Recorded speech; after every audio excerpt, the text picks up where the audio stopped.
किया बिनु आहो चंदन हरियर रे हरियर।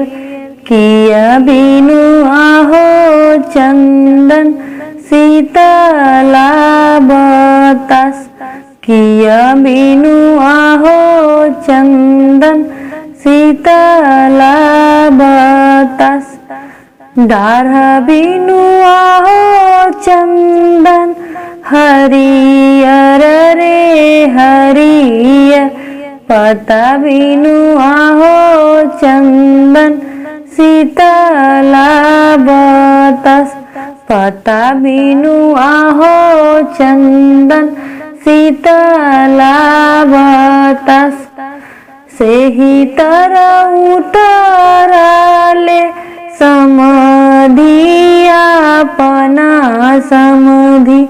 हाथी घोड़ामा मोरले चंदनमा के रहो गाछ। हाथी घोड़ामा मोरले चंदनमा के रहो गाछ। घर से बाहर भइलन बेटी हो सुंदर बेटी।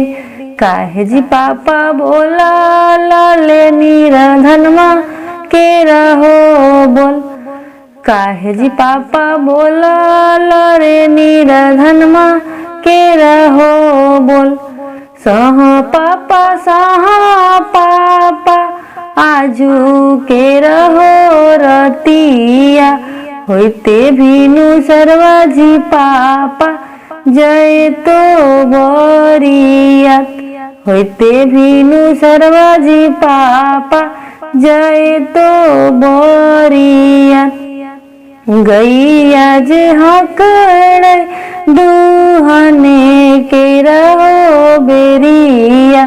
गैया जे हकड़े दुहने के रहो बेरिया। बेटी के मम्मी रोवैरा सोया के रहो बेर। बेटी के मम्मी रोवैरा सोया के रहो बेर। अंगना बोलिए बोले चुप करथिन बेटी के पापा।